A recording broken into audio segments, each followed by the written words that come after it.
Okay, so I think we are live. Greetings and welcome everyone to the product talks hosted by product management community at SoftServe. We are very thrilled to have each and every one of you with us today and grateful for the opportunity to bring people together who are interested in product management. And today I'm really happy to welcome Carlo, who has graciously agreed to share his insights and experience in one of very exciting topics. As VP of Product at Adyen, Carlo has an extensive background in developing products and that utilize big data and machine learning application. He leads Adyen's data engineering and data science product teams and promotes experimentation as a catalyst for new product development. In addition, Carlos is a member of technical advisory board for fairfood.org, and he loves football, right, Carlo? That's correct. Yeah.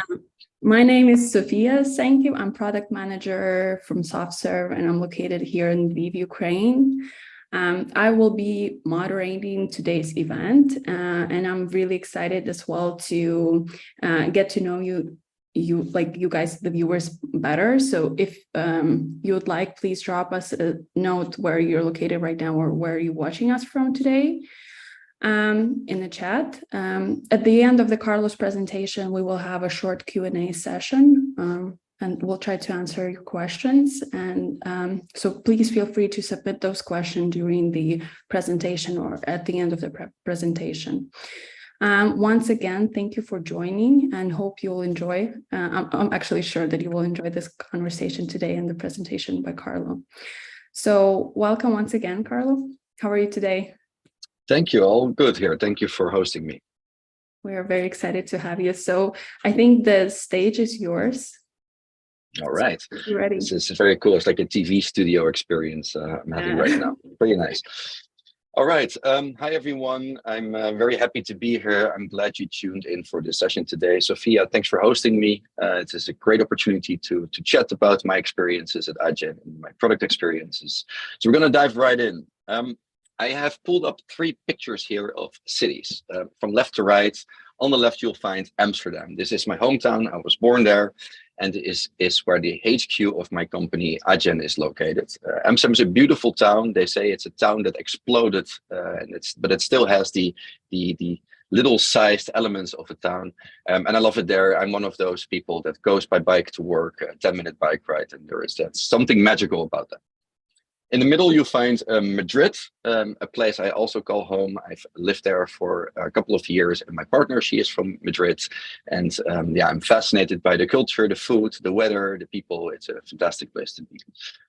On the very right, you'll find New York. And right now I'm dialing in from New York, as I am based in New York for 3 months now as part of Adyen's, my company's global ambitions. And this is a fantastic opportunity for me to get to know the American market, to work with our colleagues here on the ground. And of course, it's fantastic to be living for a short time in the capital of the world, in my opinion, in New York. So this is a bit about me. These are the 3 cities that define me in a way right now. And in a professional setting, I'm a VP of product at Adyen, and I look indeed after all the products and applications we've built on our big data platform.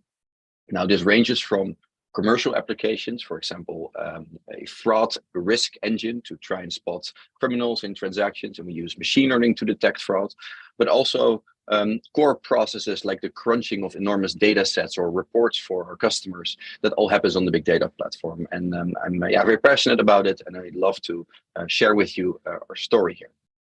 Now, before I start my presentation, there's something I would like to share here. Today, it's King's Day in the Netherlands, and King's Day is a public holiday, and it's a fantastic event. As you can see in this picture, this is one of the canals of Amsterdam. People are actually standing on boats.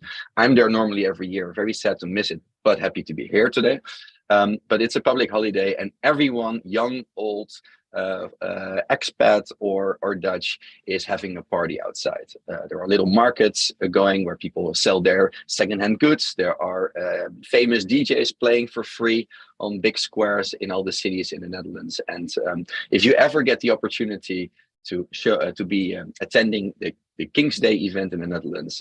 I would should strongly recommend this because it's fun. It's a very fun thing to be part of. Now we're going to my story. I work for Adyen, and Adyen is a financial technology platform offering end-to-end payments and banking services.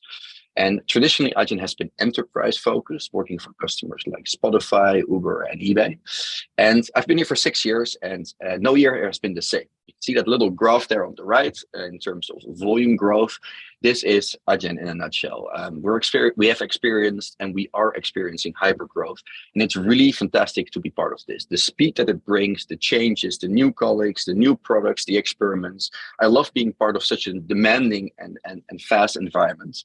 And it brings a lot of opportunities, challenges, wins, chaos, and overall speed. And I love that about it. We've processed last year in 2022, 767 billion euros through our platform for all our merchants. And I'm pretty sure that all of you also, in a way, have touched our platform indirectly while you were buying something at one of our customers. Besides payments, we're also offering in-store payments and subscription services whatsoever. And my place in this company is around data. Now, today I'm sharing my stories on building a new data strategy and culture at Adyen. And I would like to share how we deliver on all of these buzzwords, right? ML, AI, yes, everyone is talking about it, but it's quite something, and it's quite something to build revenue-based products on top of this. And I'm hoping you walk away inspired by our approach and my key takeaways. I'll present a few key takeaways. And I'm not here to prescribe you what to do or to present a list of silver bullets. It's truly a reflection on my journey and Adyen's journey in working with data. And I hope it's just input for challenges you'll be facing as part of your career. Hopefully there is some overlap there when you come across similar challenges. All right, so let me take you back to the winter of 2021. The Adyen board called upon a couple of people in our company, and I was amongst them, to start drafting the 5-year ambitions going forward. And this was quite a new experience for us. We've always had our strategy coming from the board, which was building a robust single platform that could operate globally and process payments. But with the change in employing many more people, having many more different customers with different asks and needs, advances and technologies coming out in the market, of course, but also a wider portfolio in terms of products, we just needed more structure and a much more different and maybe more detailed approach towards strategy and a strategy review. Now, don't expect an exercise of months here or an army of consultants doing this. We did this the Adyen way. We created a pressure cooker environment, we call it. And, we try to bring speed to the table and make sure that in no time, without losing quality, there is a high level strategy output. And this was a fun exercise, a couple of weeks that we went through the whole company and hopefully the right foundation for the coming 5 years. And there is some interesting background to share here because Adyen became very successful as what we call engineering-led organization in the past.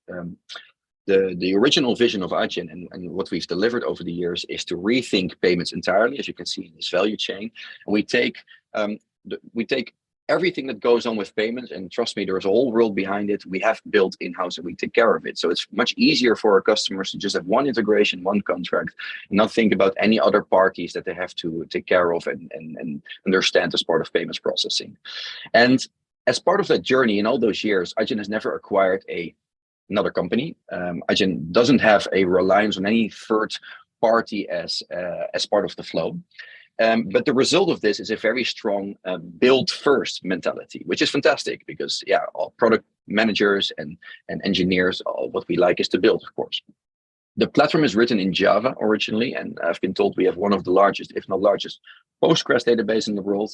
But the question here is, and that's why data is there with a question mark, how does data fit in as a product strategy or as a strategy? And of course, we're not a new tech company, right? So data came naturally to the teams and to the platform, an analysis layer, some optimizations here and there, some data-driven decision-making maybe around where to go next.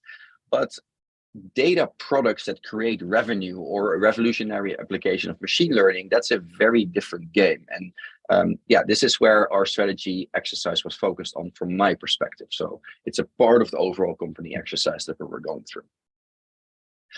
And Everyone has heard about the miracles of data, right? The promise, the gold mine. Data is the new oil.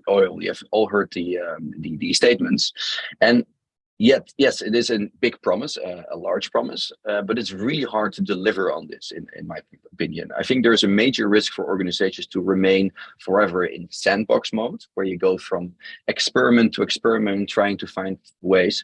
And I also think there is a risk of moving from fancy new technology to fancy new technology, because there's so much coming out in this space, but it's not always the right approach towards truly creating customer value and solving customer problems. Again, input for a strategy.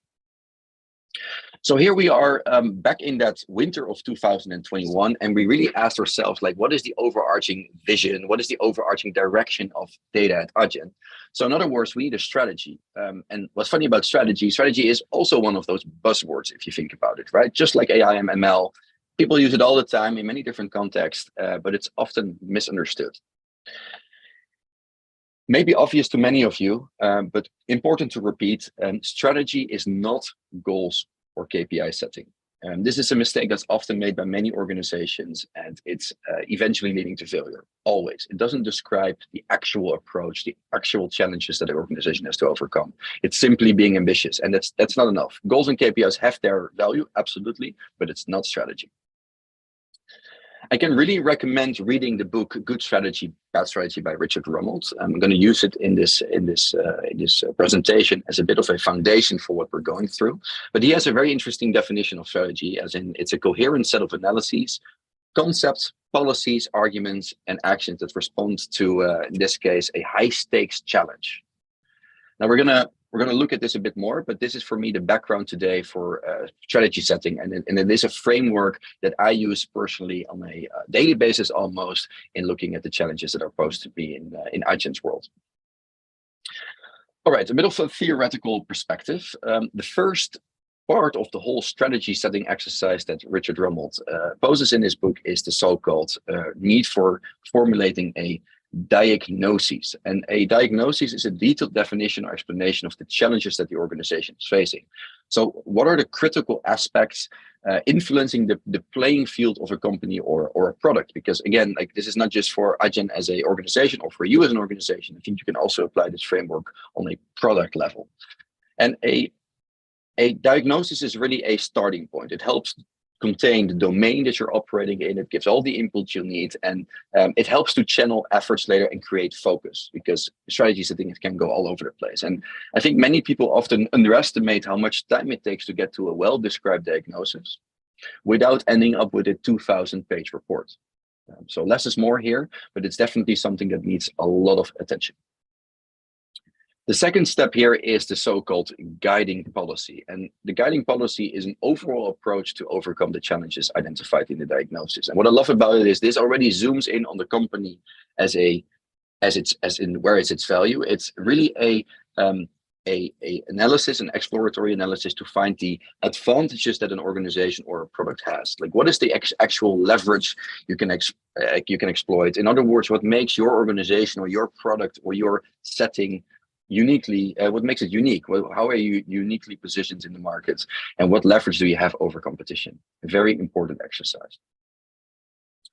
Then lastly, a strategy is nothing without actions, clearly defined actions, something also often forgotten in strategy setting, where it sometimes remains vague, abstract, and high level. And just like in product management, prioritization here is key. If you ask me what's product management, it's finding customer value, solving customer problems, but it's the art of prioritization. And strategy in that sense is no different. It's truly trying to understand, based on impact analyses and based on the diagnosis and the guiding policy, what should we do first, and then what is the order of things that we're going through. But more importantly, how are these actions that you've defined coherent? How do they work together? How are they not cannibalizing each other or completely at odds? That's a major exercise to go through. And again, in this book by Richard Rummelt, there are quite some great examples of how it worked well for some organizations, and definitely also examples of how it was not executed well. Now, back to data and Adyen, my world. So we're going to use this framework to see what it means for us. And Diagnosis, we talked about it, right? Getting a feel for what's going on, trying to understand what are the challenges going on in our space. These were some of the challenges that we were seeing due to COVID, due to all the advances in e-commerce, the fact that global e-commerce is ever growing. We see a lot of opportunities, or actually the market sees a lot of opportunities in so-called embedded payments. That's a way to white label payments technology for platforms. Big platforms that allow sub-merges to operate, but also just like we disrupted payments, I think everyone sees the opportunity to disrupt many more banking services, what we call embedded financial products. Think of the offering of personalized credit offers or more bank accounts. I think you're all familiar with the services of Wise and Revolut, those type of companies. There's a whole development going on there, and definitely something that's part of the diagnosis. Then in my world, data, I think there has been a major shift going on over the last years where many parties are realizing that payments and financial transactions are very unique in the sense that they're very rich in terms of data, and that data is very clean and is very useful for many applications. Again, part of the diagnosis, untapped value. And last but not least, competition, of course. Adyen is competing in a very, very interesting environment, and vertically and horizontally, there are lots of partners and competitors, and it's something we have to take into account, and it was definitely part of our diagnoses.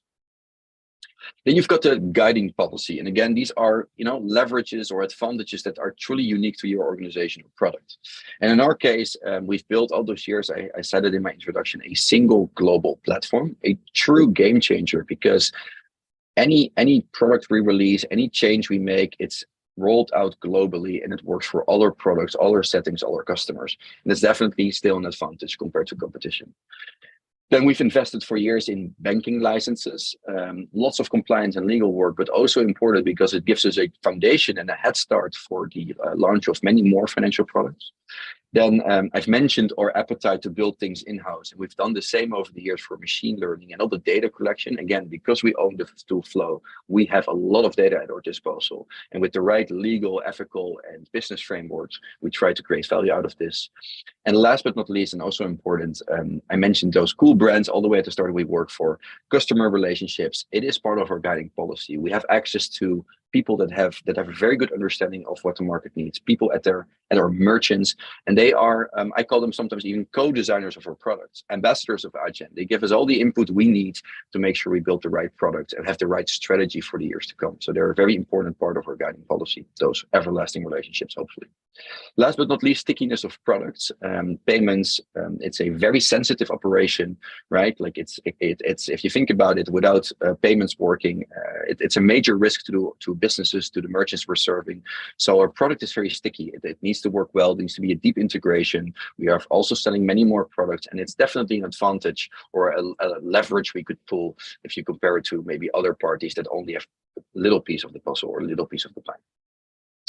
And then we go to actions, and I'm not going to use this session to truly summarize all our actions, and some of these actions we're still working, of course. But again, I want to reiterate the importance of prioritization.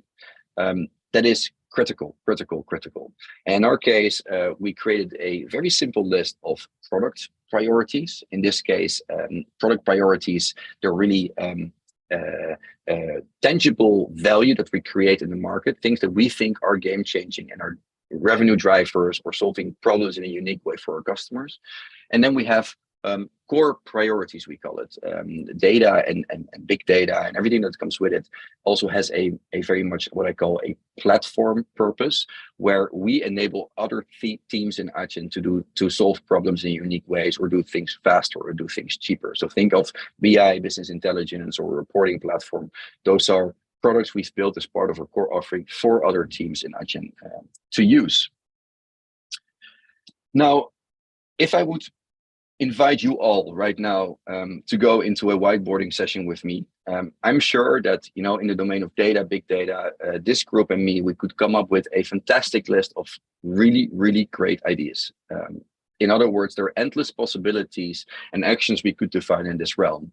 But this is also part of the problem if you think about it. If you look at product management, and again, a lot of overlap with strategy setting. I love this little cartoon. Yeah, it's very inviting to be extremely ambitious and have a full list of all the innovations and all the things you want to do. But strategy, just like product management, there is some art in prioritization, in making bold choices, and making choices sometimes hurts. And I think that's a good thing, because if it hurts, it means you're making choices. And that brings me to key takeaway number one. Key takeaway number one is that we needed to be crystal clear on what we were not going to do. And we did this during our strategy exercise, and the effect of this was very surprising to me, because the moment we were very clear that we would not dive into certain parts of the strategy, think certain product promises or certain ideas or certain markets or certain domains. This gave a lot of tranquility and a lot of focus to the rest of the group, because again, we were just one part of the full global company strategy setting. And this guidance very early in the process helped a lot, because again, focus is what you need in order to create speed and have a very clear strategy. Now, 5 years in a hyper growth company, and especially in the world of data and data science and product management, that's a very, very, very long time. And if you think about it, I wish I knew which technologies were dominating in 5 years. What are the technologies that truly would make a difference in the market? Now, having this in mind, there was this very interesting analysis of a Harvard Business Review article. I've put the link there on the bottom from 2012. And they found that outperforming firms, they have this allocation of resources where they spend 70% on core stuff, 20% on adjacent efforts, whatever you may call it. This is a very generic framework, and 10% on truly transformational ideas. And what's extremely interesting about this is that if you look at the value that you get in return from all those investments, it seems to follow the complete reverse order of things. So in this case, a 10% allocation of resources in transformational ideas, long-term, and again, this is a very high-level framework, but long-term results in a 70% value compared to 10% in core. And I find this a very, very interesting analysis, and something to truly think about when you're building a strategy. However, transformational, that's a very difficult box to fill, especially when you're lacking evidence. But it brings me to this point. A data product strategy must include unanswered questions, moonshots, and research ideas. And there's something hard about this, because it's not always clear. You might not have the business case yet. It's often gut-driven. There's definitely a risk of failure. And you need to create an organization for this that accepts that has this experimentation mindset, that understands you need to bet on a couple of horses and that one of them will win eventually. But it is a hard thing to get into a strategy or to get into an organization. At Adyen, we use multiple methods for this. We're experimenting also with the method to create that environment. We're going from hackathons all the way to dedicated teams. But it's definitely important to start thinking about this also in a culture mindset. In our way, just to make it a bit more geeky, what we invest a lot in is so-called graph analysis, a fancy word for the study of networks. And in the study of networks, you try to create links between nodes using edges. So in this case, I am connected to you because we're all attending this session. That's a form of finding relationships between objects. And we use this technology for fraud prevention, for shopper recognition, for many applications. But there is a lot of going on in this world, also from an academic perspective. COVID, for example, has been a very interesting phenomenon to study with graph analysis. And the point I wanted to make is that it's not always clear, at least on our side, what customer problems will solve with this. We just know it's an extremely powerful technology, and we already have some quick wins with it. So we're going all in on this. And that is, for us, a mindset that works. And we're trying to find innovations like this that we study, that we invest in, and that hopefully someday will make a impact. The point is, it's fine if some of the ideas, right, transformational ideas, don't have the business case. Again, you need to find balance in the organization. But I wanted to illustrate this with this example. And of course, quick wins to prove your point, that's very powerful. And this brings me to key takeaway number two. Key takeaway number two for me, actually. We dream with experiments, moonshots, and research initiatives, but ensure quick successes to validate our strategy. Again, pretty straightforward, but it is something that needs to be baked into a culture, and even a strategy needs to accommodate for it. And it's not that straightforward due to the absence of facts or evidence now and then. Now, strategy setting, that's not the hard part. Sure, it takes a lot of thinking time. We included lots of experts from our customer side, our best salespeople in this exercise. Many people were involved, and of course, there are many iterations needed, and you need to sign off from the board and sign off from partners whatsoever. But it's not the hard part. That's actually execution. If you think about it, you need a whole team or a whole organization to buy it, to understand that this is the way forward. 5 years is a long time, especially in people's careers.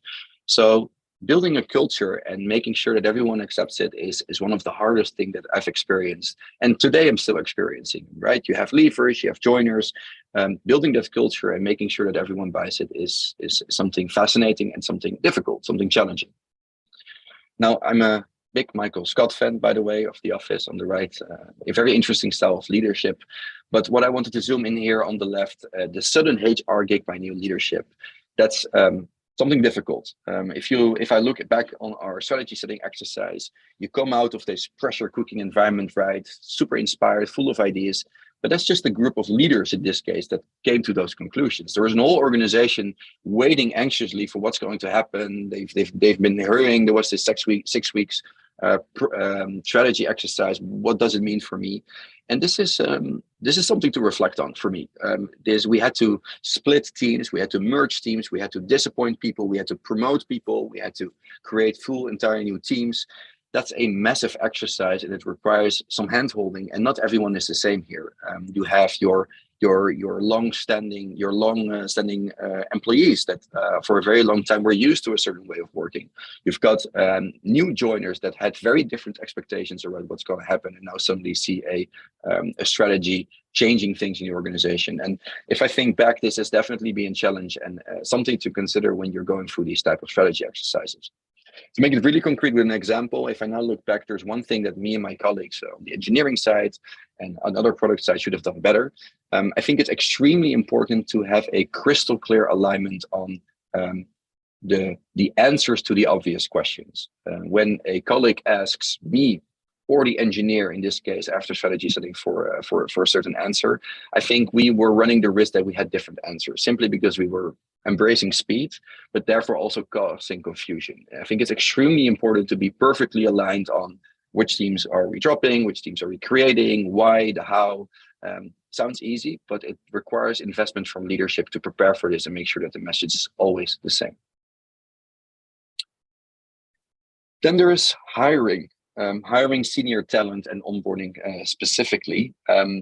We are continuously iterating here, again, a hyper-growth company, but you need to find a balance in absorbing new talent, but also making sure that your culture is protected and that you're still the company that you're aspiring to be. And culture is not static; it's something dynamic, but it is something that you have to keep in mind also when you're hiring at a very, very fast pace and in introducing senior talent. And I found that hiring is very hard. You've got your ambitious timelines. After all the strategy exercises, you will at some point come to OKRs, KPIs, and goals. But it is sometimes extremely hard to make sure that that hiring practices and hiring expectations actually meet your product and strategy timelines. I think it's often, and in my personal case, I underestimate how long it takes to find people, to have those coffees you'll need, to relocate people, to get them onboarded. It takes a while. It's something that I now reflect on. I think, okay, this requires immediate efforts by leadership during strategy setting already, if you think about it. Then last but not least, one of the other challenges I've experienced is making sure our vision and strategy stick. An organization is growing. We have this at Adyen, a hybrid between working from home and being in the office. We're running a global organization with colleagues all over the world. And you have this continuous inflow of new people. I always say the moment you present your vision or your strategy or whatever part you find important of running a business, it's outdated the moment you present that piece, simply because next month in a growth company, there's a new batch of colleagues that doesn't have that background. So somehow, and this brings me to key takeaway number 3, there is this need, and we're still doing this today, a year and a half after strategy setting, continuously repeating our vision and parts of our strategy through top-down evangelizing. I can't stress enough how important it is to get that buy-in and make people see the bigger picture, right? In the end, that's everyone wants to be part of the bigger picture. Everyone wants to understand whether if you're working on security or you're working on very internal infrastructure, you do want to know how at the end of the line it has impact and where the company is heading to. So I find this an extremely important key takeaway for myself and hopefully also inspiration for you. Now, this is an overview of those key takeaways, and they may be obvious, but I hope that in the context of my stories, they are useful. And again, my goal here is to inspire you, and hopefully these are things that you're now reflecting back on your challenges or your upcoming challenges, and these might help you out here. For me, these are things I often work with my team, especially on key takeaway number 1, but also 2, there's a lot of product. There's a lot of a product sense going into this, right? Prioritization, being very clear to all your stakeholders what you're not going to do, having the room for experiments and moonshots, and having the culture to accept failure and introduce speed to the organization. And last but not least, evangelization, a key skill of product management. Those are things I incorporate in my own takeaways and in my daily work. Now, before we wrap up, 2 books I wanted to share with all of you. On the left, the book we used in this session as inspiration for a strategy session by Richard Rummold. He wrote this book, Good Strategy, Bad Strategy, The Difference and Why It Matters. It's a very interesting resource with, like I mentioned before, good examples of how you should do things, and also examples in the past of how it didn't work out and strategy was misinterpreted, or the wrong choices or wrong homework was being done. And on the right, my favorite product-related book, Built, written by Tony Fadell. He is the, I think, one of the godfathers of the iPod, sorry, and he is the co-founder of Nest, the smart thermostat company. And this was my favorite product book that I read last year, and strongly recommended product reading. Not just if you're a product manager in general. It's a fantastic book that tells about building things, tech products, and the whole world that we operate in. And it brings me to the end of this presentation.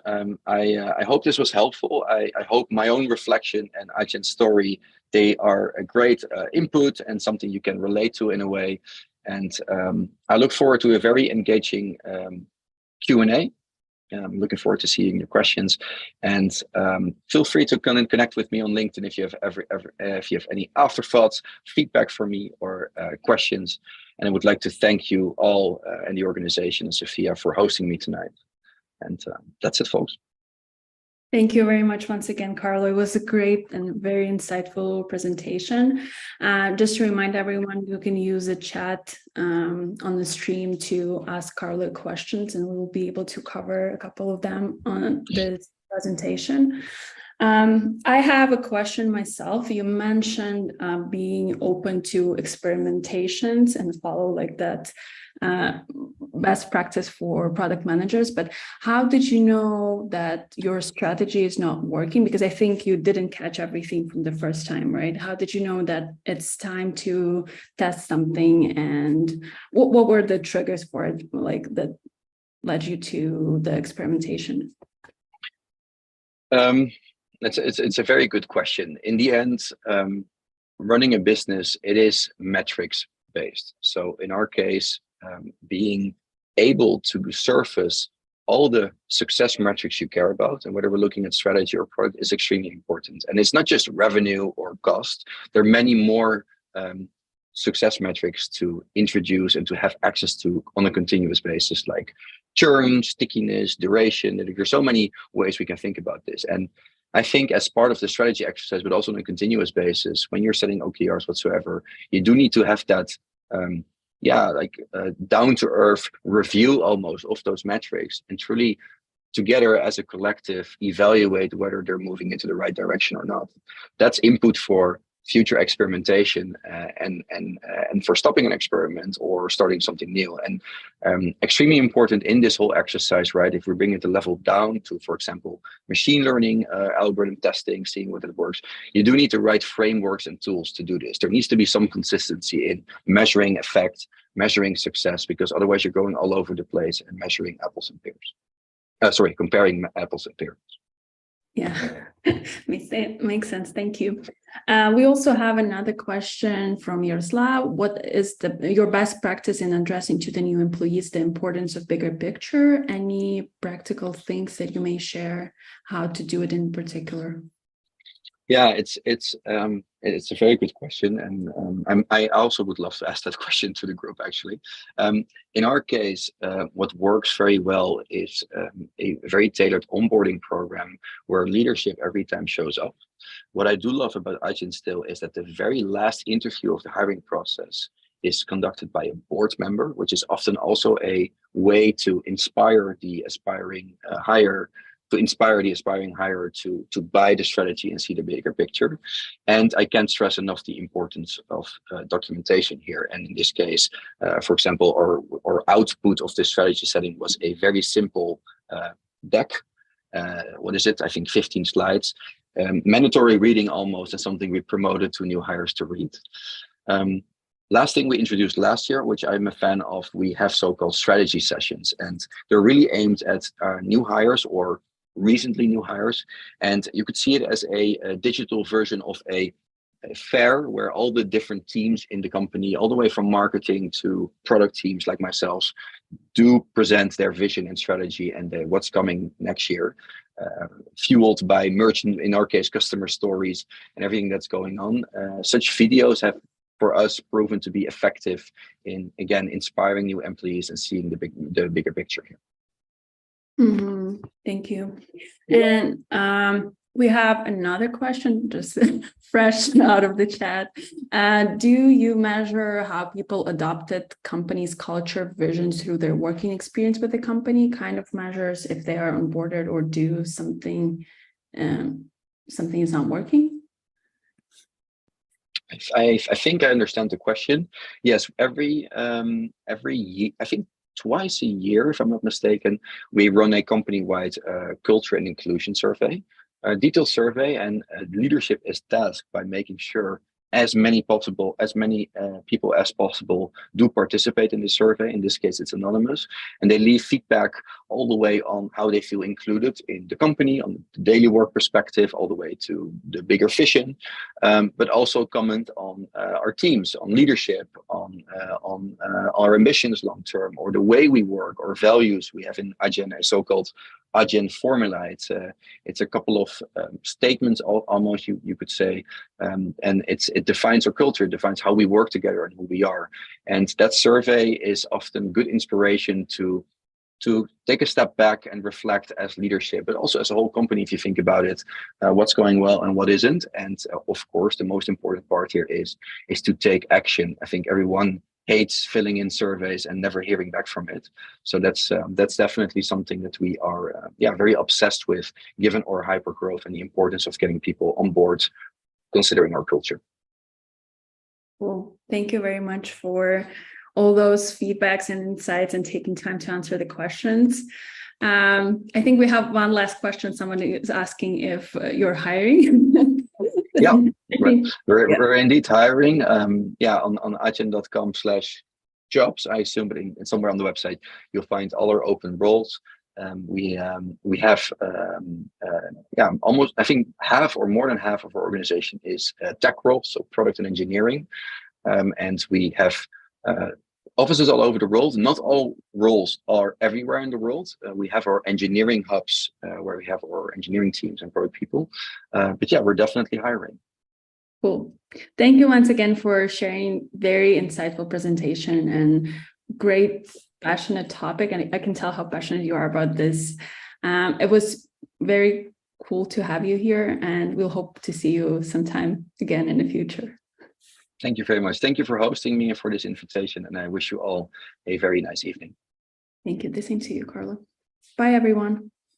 Bye.